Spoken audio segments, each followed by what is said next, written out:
Hi, Todd Warren here in the Forecast Center with a look at our weather week ahead here on ArkLaTexHomepage.com. Obviously, the headline in weather is Hurricane Sally, which is headed towards the northern Gulf Coast here, expected to make landfall tomorrow night.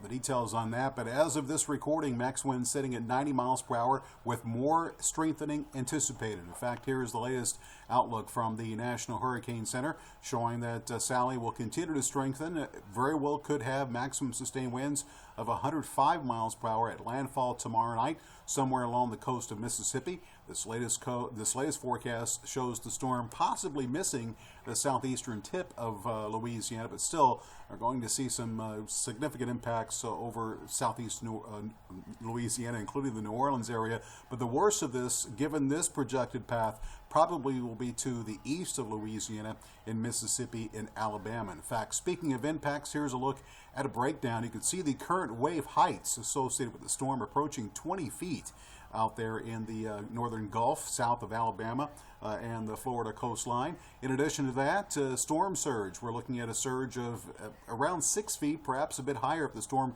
continues to strengthen.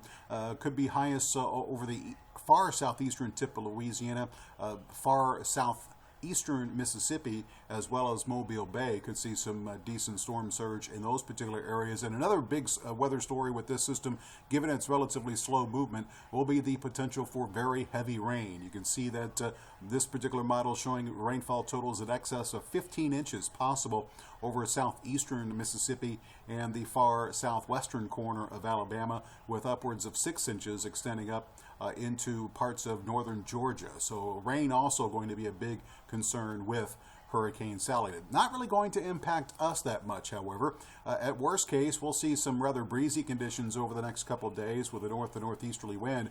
But you can see tonight looking at a partly to mostly cloudy sky across our area. Tomorrow we'll see the mix of clouds and sunshine. Slight chance for a pop-up shower or thunderstorm.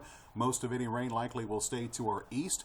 Going through tomorrow night, we'll see a partly to mostly cloudy sky. And then Wednesday, perhaps a little bit better chance for that stray afternoon thunderstorm. But again, nothing significant as far as rainfall anticipated across the ArkLaTex as a result of Hurricane Sally. Temperatures here at home for the next couple of days will stay near normal during the day and above normal at night.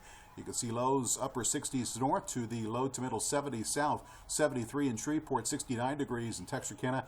Daytime highs tomorrow will rebound back up into the mid 80s north and upper 80s to low 90s across the southern sections of the area. And other than that, we're looking at relatively quiet conditions for most of the week ahead. Some models hinting that once Sally clears, we might see a little surge of cooler air work its way into the eastern sections of the country, and with that possibly taking place, although nothing really too significant as far as a cool down, it should begin to limit the amount of rainfall in our area starting Friday.